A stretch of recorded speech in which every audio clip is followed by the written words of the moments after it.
The hurdle step. Now for the hurdle step, first thing we do, you're going to see we got this contraption here, and I'm going to go ahead and demonstrate it and show you how you can basically mimic this at home. Now fortunately, this particular assessment is not going to affect very many exercises at all in the program here. However, it will affect if you're someone who likes to run, for example. If someone who does not pass the hurdle step assessment, running is going to be a really bad idea. Running and jumping are actually the two activities that are affected most by the hurdle step. But let's go ahead and we'll take a look. First and foremost, we're going to measure Janelle's lower leg.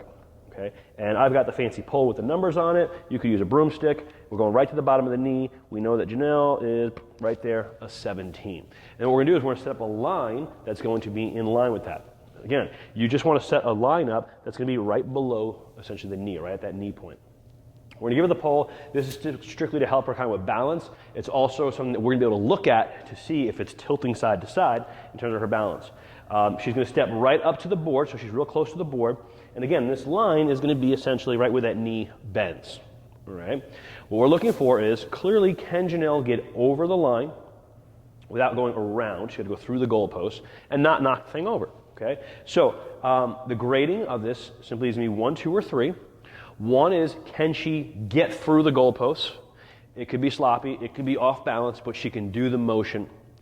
2 is she can do the motion with proficiency. This is going to stay relatively straight. She's going to get her foot over. The hip's not going to be all over the place. She's going to be able to get up, over, and touch. A 3 is going to be simply perfection. We don't really see too many 3s, but there'll be 0 hitching of the hip, no help from the hip, and no help from turning that foot or knee out or in. Okay, so let's go ahead and have Janelle just go ahead and do one. And back. Okay, so she's 2. Okay, there's very little motion. Okay, she's able to maintain her balance. If she was to kind of lose balance, that would be a 1. You did see a hitch in the hip as well as using that foot to get over, which is very common. She's going to be a 2 there. Of course, we got to do both sides. Okay, come on back.